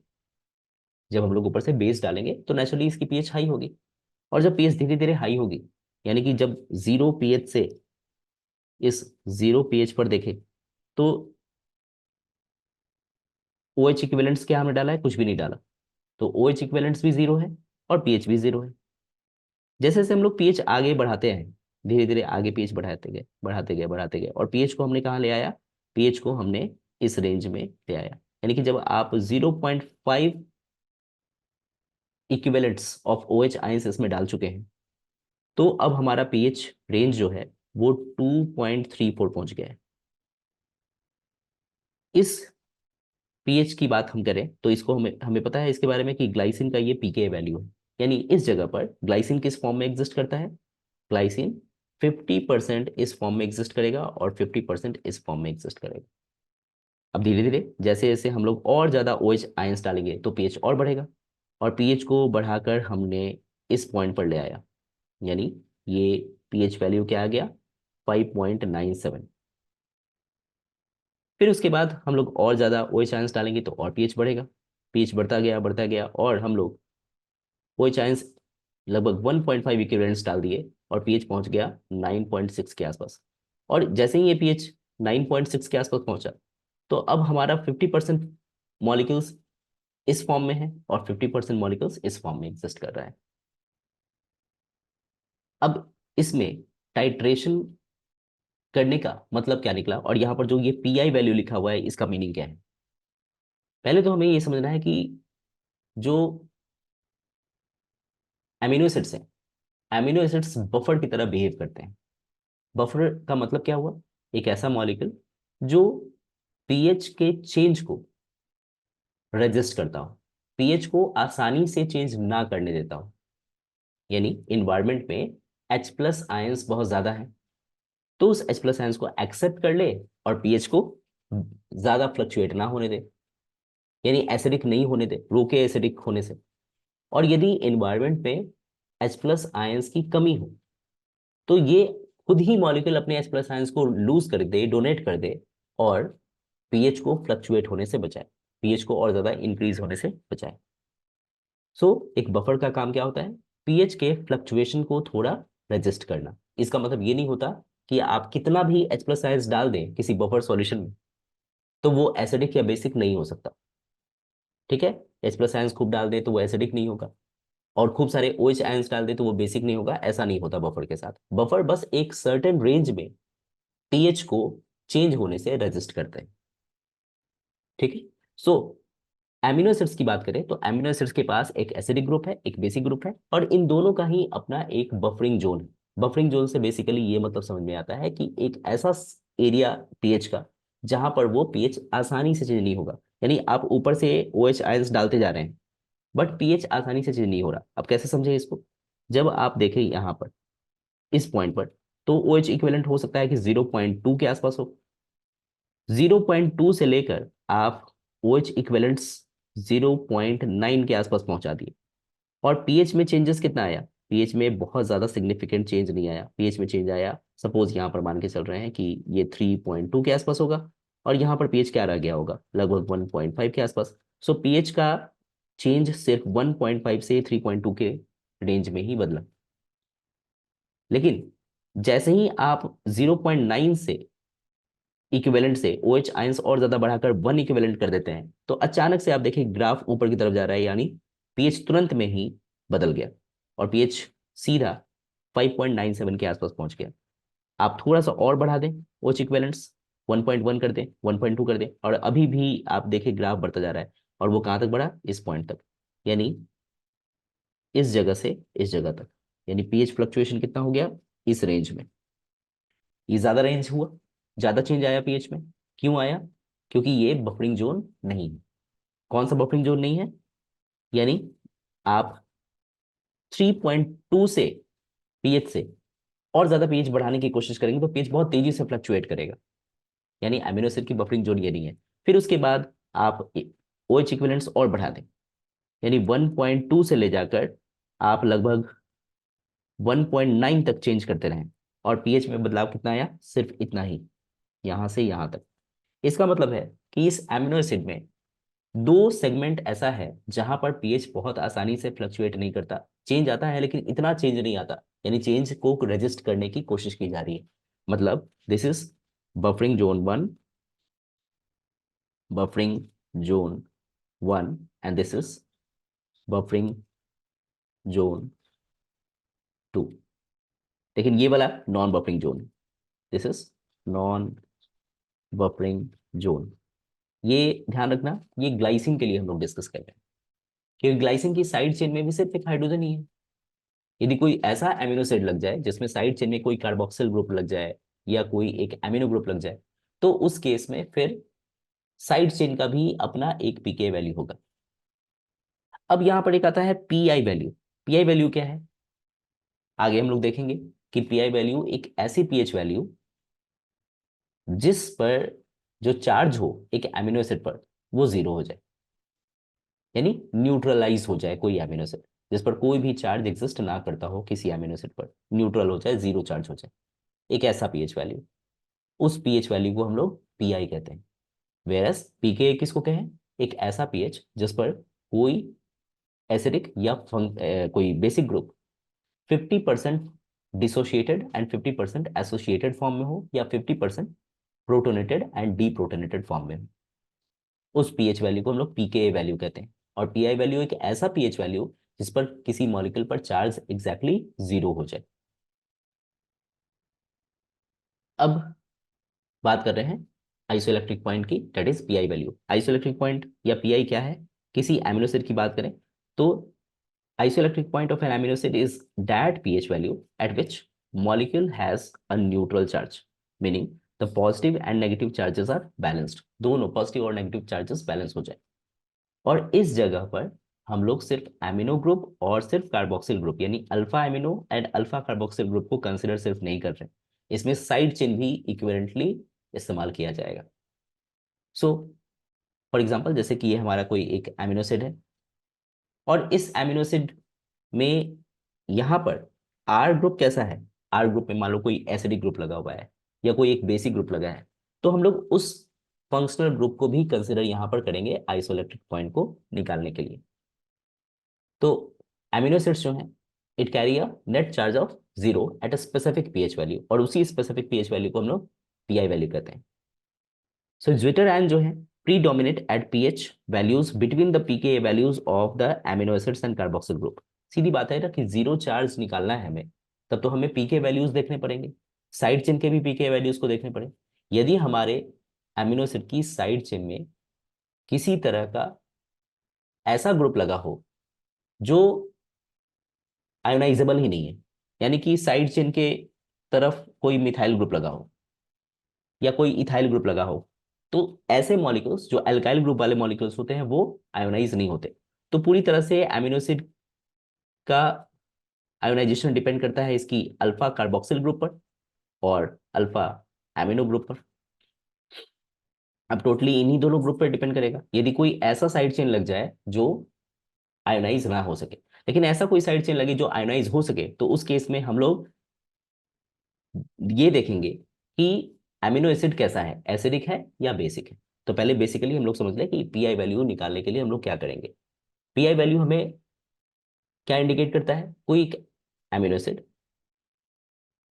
जिस पर चार्ज 0 हो किसी स्पेसिफिक पीएच पर। किसी स्पेसिफिक पीएच पर चार्ज 0 कब होता है? जब आप उसकी डिफरेंट पीके वैल्यूज के बीचों बीच के पीके वैल्यूज को कंसिडर करें। यानी इस पीके वैल्यू और इस पीके वैल्यू की बीच की वैल्यू जो होगी, उस पीएच वैल्यू पर कोई एमिनो एसिड पर चार्ज जनरली 0 होता है। तो for an amino acid without ionizable side chain, यानी कि इसमें साइड में साइड चेन जो लगा हुआ है आर ग्रुप, वो कोई भी आयोनाइजेबल ग्रुप नहीं हो, तब उस केस में हम लोग आइसोइलेक्ट्रिक पॉइंट को कैलकुलेट करने के लिए क्या करेंगे, इस फॉर्मूला का इस्तेमाल करेंगे। So p I is equal to p K a one plus p K two divided by two. Simply इसका एवरेज निकाल देंगे तो बीच वैल्यूज, जो भी बीच का वैल्यू होगा हमें निकल जाएगा। साइड चेन का मान लो कि अल्फा कार्बोक्सिल ग्रुप का पीके वैल्यू जो है वो 2.2 है, और अल्फा एमाइनो ग्रुप जो है उसका सपोज 9.4 है। तो हमें पीआई वैल्यू निकालने के लिए क्या करना होगा, सिंपली ये पीके वैल्यू 1 है, this is pK 1, this is pK 2, और हमें इन दोनों को जोड़ देना है। 2.2 प्लस 9.4 डिवाइडेड बाई सिंपली 2। ये वैल्यू आ जाएगा 6, 11.6 divide by 2, and it will be 5.8। सो ये जो पी आई वैल्यू है, यानी ये क्या इंडिकेट कर रहा है, जब पीएच 5.8 पहुंच जाएगा तो 5.8 पर इस स्पेसिफिक एमिनो एसिड पर चार्ज 0 हो जाएगा। बट किस तरह के एमिनो एसिड को हम लोग कंसिडर करेंगे, जिस पर साइड चेन में यानी आयोनाइजेबल ग्रुप ना हो। तब हम लोग सिंपली पीआई के लिए पीके वन प्लस पीके टू, यानी इसमें हम लोग सिर्फ अल्फा कार्बोक्सिल ग्रुप और अल्फा एमिनो ग्रुप को कंसिडर करेंगे। लेकिन यदि हमारे पास कोई एक ऐसा एमिनो एसिड हो जिसकी साइड चेन में किसी तरह का आर चेन जो हो, साइड चेन में कोई एसिडिक या फंक्शन बेसिक ग्रुप हो, तो हम लोग को थर्ड वाला पीके वैल्यू को भी कंसिडर करना होगा। यदि कोई एसिडिक एमिनो एसिड है तो सिर्फ एसिडिक ग्रुप्स को कंसिडर करना होगा। जैसे ये एसिडिक ग्रुप है, और यदि यहाँ पर भी कोई एक COH ग्रुप है जिसका वैल्यू सपोज 3.5 है, तो हमने इसकी भी वैल्यू कंसिडर करनी पड़ेगी। यानी अब जब हम लोग पीआई वैल्यू निकालेंगे तो पीआई निकालने के लिए PKA1 plus PKA3 divide by 2 कर देंगे। देखेंगे आगे हम लोग इस तरह के क्वेश्चंस कैसे बनेंगे। सो पीआई वैल्यू क्या है? At this point, the net charge is 0 and amino acid is least soluble in water. जब चार्ज ही नहीं है तो वाटर में soluble कैसे होगा? और एमिनो एसिड जो होता है वो इलेक्ट्रिक फील्ड में, यानी कि जब आप इलेक्ट्रोफोरेसिस करें तो इलेक्ट्रिक फील्ड में ये आसानी से कहीं पर रन नहीं करेंगे। यानी यहाँ पर यदि कोई पॉजिटिव चार्ज है या पॉजिटिव इलेक्ट्रोड है, यहाँ पर नेगेटिव इलेक्ट्रोड है, तो एमिनो एसिड को यदि इस इलेक्ट्रोफोरेसिस पर रन किया जाए तो ये यहीं पर जाकर रुक जाएंगे। और इस जगह जब कर रुक गए तो जिस पीएच वैल्यू पर रुके वही पीएच वैल्यू उसका क्या है, pI value. So amino acids with uncharged side chain such as example के तौर पे जैसे ग्लाइसिन हैव 2 पीके वैल्यूज, जिसमें एक pK value alpha carboxyl group का है जो कि 2.34 है, और pK value of alpha amino group is 9.6। And in this case हम लोग पीआई वैल्यू कैलकुलेट कर सकते हैं ग्लाइसिन का। PI value will be equal to 2.34 plus 9.6 upon 2।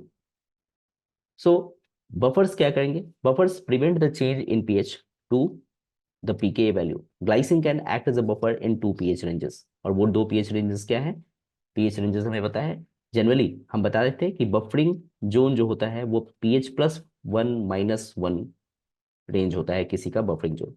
यानी यदि आपको बफरिंग जोन देखना है किसी एमिनो एसिड का भी, तो उसके pKa+1 - 1 देख लो। सो pKa+1 - 1 क्या हो सकता है, एक तो हो सकता है 2.34+1 - 1, और दूसरा पीके वैल्यू कौन सा है, 9.6+1 - 1। यानी 2.34 से एक और जोड़ दो तो बन जाएगा ये, इसका रेंज क्या हो जाएगा, या घटा दो तो क्या हो जाएगा, 1.34 से रेंज ले लेते हैं 3.34। यानी इस रेंज के पीएच में ये बफर करेगा। और दूसरा बफरिंग जोन कौन सा होगा, 9.6 में एक घटा लो, 8.6 से लेकर 9 यानी कि 10.6।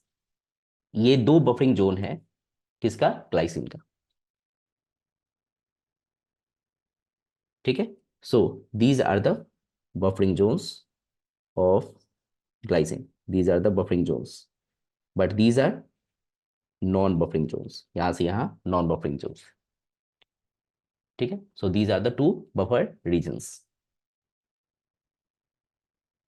आयोनाइजेबल साइड चेन्स जो होते हैं, यदि साइड चेन में कोई आयोनाइजेबल ग्रुप लगा है तो that also have some pK values and it can also act as a buffers. यानी कि इसके पास तीन बफरिंग जोन हो गया। एक ऐसा अमीनो एसिड जिसकी साइड चेन में कोई आयोनाइजेबल ग्रुप हो, कोई एसिडिक ग्रुप हो या कोई बेसिक ग्रुप हो, तो वो भी बफरिंग करेगा ही, क्योंकि उसका अपना एक पीके वैल्यू होगा।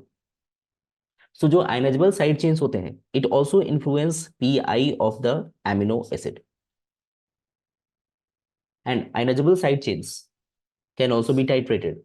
जैसे हमने अल्फा कार्बोक्सिल ग्रुप को या अल्फा एमिनो ग्रुप के लिए टाइट्रेशन किया, उसी तरीके से साइड चेन, यदि किसी तरह का आयनाइजेबल साइड चेन है या ग्रुप है, कोई एसिडिक ग्रुप या बेसिक ग्रुप है, तो वो भी टाइट्रेट होगा।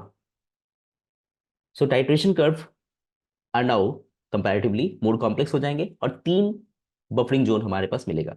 सो pK has a buffering zone of 2 pH units. इस केस में 2 pH रेंज में हमें बफरिंग जोन देखने के लिए मिलेगा। अब पहले हम लोग एग्जांपल के तौर पे ले रहे हैं, जैसे ग्लाइसिन जैसे सिंपल एमिनो एसिड्स जिसमें साइड चेन क्या है, नॉन आयोनाइजेबल। ये क्या है, नॉन आयोनाइजेबल। ऐसे बहुत सारे और भी एमिनो एसिड हैं, जितने भी नॉन पोलर एमिनो एसिड्स हैं जिनकी साइड चेन में कोई मिथाइल ग्रुप वगैरह लगे हुए हैं, कोई अल्काइल ग्रुप लगा है, तो वो सब नॉन आयोनाइजेबल है। और उन सभी का पीके वैल्यू सिर्फ alpha carboxyl and alpha amino group पर डिपेंड करेगा। फिर यदि हम बात करें कि ऐसे एमिनो एसिड जिनकी साइड चेन आयोनाइजेबल है, तो उसकी किस तरह से हम लोग पीआई वैल्यू कैलकुलेट करेंगे। सो उस केस में हमें सबसे पहले क्या करना होगा, identify species that carry a net charge zero. कौन कौन सी स्पीशीज हैं जिन पर नेट चार्ज जीरो है, and then identify the pKa value that defines the acidic strength of this sweeter ion. So अब हमें ये देखना होगा कि साइड चेन जो है pKr, वो एसिडिक नेचर का है या बेसिक नेचर का है। then pKa value, identify the pKa value that defines the base strength of this sweeter ion, जो कि एक pK2 होगा। इस केस में हमारे पास जो फॉर्मूला बनेगा पीआई के लिए वो होगा pK2 plus pKr divide by 2। अब ये pK2 कार्बोक्सिल ग्रुप भी हो सकता है, pK2 एमिनो ग्रुप भी हो सकता है। डिपेंड करता है कि एमिनो एसिड्स का नेचर कैसा है, एसिडिक नेचर है या बेसिक नेचर है। और इसके बेसिस पर हम लोग इन दोनों का बस एवरेज निकालेंगे। एग्जाम्पल से समझते हैं। जैसे हमारे पास कुछ एमिनो एसिड्स हैं, जैसे कि हिस्टीडीन हो गए, लाइसिन हो गए, आर्जिनिन हो गए। ये सभी एमिनो एसिड्स कैसे एमिनो एसिड्स हैं, बेसिक एमिनो एसिड्स हैं। यानी न्यूट्रल पीएच पर, pH 7 पर इन पर चार्ज कैसा होगा, साइड चेन पर पॉजिटिव, जिसकी वजह से इनको पॉजिटिव साइड चेन कहा जाता है। आर ग्रुप जो है वो पॉजिटिव कब होगा, न्यूट्रल पीएच पर, यानी pH 7 पर होगा या 7.4 के आसपास। और इस केस में आइसो इलेक्ट्रिक पॉइंट जो हम लोग निकालेंगे बेसिक ग्रुप का और एमिनो ग्रुप जो हमारा साइड और ऑब्वियसली एमिनो एसिड्स में प्रेजेंट है, उन दोनों की एवरेज वैल्यू को कैलकुलेट कर लेंगे। जैसे एग्जांपल के तौर पे हम लोग एक एमिनो एसिड कंसीडर कर रहे हैं arginine. So what is the pi value of arginine. ये हमारे पास आर्जिनिन एमिनो एसिड्स की आयोनाइजेशन रेंजेस है। सो pKa1 क्या है, 2.1। ये किसके बारे में बता रहा है इंफॉर्मेशन, इस COOH के फॉर्म, जो कार्बोक्सिल ग्रुप है। यानी ये वाला अल्फा कार्बन है तो ये वाला अल्फा कार्बोक्सिल ग्रुप है, और ये वाला अल्फा एमिनो ग्रुप है। और ये रही इसकी साइड चेन, यहां से यहां इसकी side chain. So this is the R group of arginine. इस आर्जिनिन की साइड चेन में देखें तो इसमें हमारे पास एमिनो ग्रुप प्रेजेंट है। यहाँ पर देख रहे हैं एमिनो ग्रुप और भी हैं, बट यहाँ पर हमारे पास एक एमिनो ग्रुप है जो आयोनाइज हो सकते हैं। ठीक है, ये आयोनाइज हो सकते हैं। अब आगे देखें तो एक और रेंज हो गया pKa2 वैल्यू। वो किसका pK2 है, ये एमिनो ग्रुप का। वो क्या है, 9। सो pKa1 निकल गया 2.1, जो कार्बोक्सिल ग्रुप का है। और ये अल्फा एमिनो ग्रुप का pKa क्या है, 9। और जो साइड चेन है, उस साइड चेन की जो एमिनो ग्रुप है उसकी pKa3 वैल्यू क्या है? 12.5। अब यदि इस तरह के एमिनो एसिड्स का हमें पीआई वैल्यू कैलकुलेट करना हो, जो एग्जामिनेशन में इस तरह के क्वेश्चंस आते भी हैं, तो हमें क्या करना होगा? हमें ये देखना होगा कि एमिनो एसिड किस तरह का है, उसकी साइड चेन पॉजिटिवली चार्ज है या नेगेटिवली चार्ज है, यानी एसिडिक एमिनो एसिड है या बेसिक एमिनो एसिड है, ये देखना है। यदि कोई एमिनो एसिड एसिडिक नेचर का है तो उस केस में सिर्फ और सिर्फ हम लोग उन पीके वैल्यूज को कंसिडर करेंगे पीआई निकालने के लिए जो एसिड ग्रुप्स हैं। एसिड ग्रुप्स कौन होते हैं? एक तो अल्फा कार्बोक्सिल ग्रुप होता ही है, और जो साइड चेन में भी यदि एसिड ग्रुप प्रेजेंट है तो हम लोग उसकी पीके वैल्यूज को कंसिडर करेंगे। जैसे पीआई वैल्यू यहां पर हम लोग क्या करेंगे, क्योंकि यहां पर एक बेसिक एमिनो एसिड है, तो हम लोग पीआई वैल्यू को कैलकुलेट करने के लिए किन की पीआई वैल्यूज, पीके वैल्यूज देखेंगे। क्योंकि ये बेसिक एमिनो एसिड है तो एक तो बेसिक ग्रुप इसकी साइड चेन में लगा ही हुआ है, और दूसरा बेसिक ग्रुप कहाँ पे है? वो यहाँ पे है। So alpha amino group and R amino group, इनको हम कंसिडर करेंगे। तो इनकी पीआई वैल्यूज, इनकी पीके वैल्यूज को कंसिडर करके पीआई वैल्यू को कैलकुलेट किया जा सकता है। जैसे यहाँ पर यदि हमें पीआई निकालना है बेसिक एमिनो एसिड के लिए, तो हमें बस बेसिक ग्रुप्स को देखना है। बेसिक ग्रुप कौन कौन सा है? एक तो अल्फा एमिनो ग्रुप रहता ही है, और दूसरा साइड चेन में बेसिक ग्रुप हो गया। तो अल्फा एमिनो ग्रुप का जो पीके वैल्यू है pK2, वो क्या है? 9। और साइड चेन की जो पीके वैल्यू है आर चेन की एमिनो ग्रुप की, वो है 12.5। इसको बस 2 से डिवाइड कर दें और आंसर निकल जाएगा। 12.5 प्लस 9, यानी ये हो गया 21.5 डिवाइड बाई 2। ठीक है, आंसर क्या आ जाएगा? 2 से डिवाइड करोगे तो 10.25 आ जाएगा। 10.25 नहीं, 10.7 आ जाएगा, ये 75। ठीक है, यही आंसर होना चाहिए। एक मिनट, 225 भी होगा। सो क्या होगा जब हम लोग इसको कैलकुलेट करें, तो हमारा pKa2 एंड pKa3 का जो एवरेज वैल्यू आता है it is 10.25। So this will be the pi value. Pi value फिर फॉर व्हाट? आर्जिनिन। उसी तरीके से यदि हमें कोई एसिडिक अमीनो एसिड को कंसिडर करें, जैसे एस्पार्टेट, ग्लूटामिक एसिड, ये सब की साइड चेन कैसी है? नेगेटिवली चार्ज है न्यूट्रल पीएच पे। अब इनकी यदि आइसोइलेक्ट्रिक पॉइंट्स को निकालना हो, पीआई वैल्यू को निकालना हो, तो हम लोग किसको कंसिडर करेंगे? क्योंकि एसिडिक ग्रुप है, साइड चेन में एसिडिक ग्रुप है, तो हम लोग एक तो अल्फा कार्बोक्सिल ग्रुप को कंसिडर करेंगे, उसकी पीके वैल्यू क्या है, और साइड चेन में जो एसिडिक ग्रुप होंगे उनको कंसिडर करेंगे। जैसे एग्जाम में ये क्वेश्चन आ चुका है पहले। तो यहाँ पर देखिए, ये वाला है अल्फा कार्बोक्सिल ग्रुप, है ना, ये एमिनो एसिड का अल्फा कार्बन है। ये वाला अल्फा एमिनो ग्रुप है। अल्फा कार्बोक्सिल ग्रुप का पीके वैल्यू दिया है 2.02, और अल्फा एमिनो ग्रुप का जो पीके वैल्यू दिया है, यहाँ पर दिया है, ये है 9.94। ये है एमिनो ग्रुप का, क्योंकि यहाँ देखें NH3 प्लस जो था वो NH2 में कन्वर्ट हो गया। इसका मतलब है ये पीके वैल्यू किसका है? अल्फा एमिनो ग्रुप का। So this is the alpha amino group and this is what? pKa2। So pKa R pKa value, है ना, और ये क्या है? 3.8। सो नेचुरली ये एसिडिक एमिनो एसिड है, बेसिक एमिनो एसिड तो नहीं है, क्योंकि इसकी साइड चेन में बेसिक ग्रुप नहीं लगा है, एसिडिक ग्रुप लगा है। और यही वजह से देखें आप नेक्स्ट स्टेप में, ये क्या हो गया? CO माइनस हो गया, और यहाँ पर ये CO माइनस पहले हुआ था। तो हमें सिर्फ इन दोनों को कंसिडर करना होगा, यानी अल्फा कार्बोक्सिल ग्रुप की पीके वैल्यू ले लो, और एक आर ग्रुप की, कार्बोक्सिल ग्रुप की पीके वैल्यू ले लो, और आंसर निकल जाएगा। सो डिपेंड करता है कि क्वेश्चन में क्या पूछा गया। आप एसिडिक और बेसिक एमिनो एसिड को रिकॉग्नाइज करें और उसके बेसिस पर पीआई वैल्यू को कैलकुलेट करें। सो कोई जनरलाइज फॉर्मूला नहीं है कि पीआई के लिए pKa1 plus pKa2 divide by 2, या pKa2 प्लस 3 डिवाइडेड बाई 2, ऐसा नहीं है। हमें ये देखना होगा कि बस एमिनो एसिड्स कैसे हैं। एमिनो एसिड यदि एसिडिक है तो सिर्फ एसिडिक ग्रुप्स को कंसिडर करें।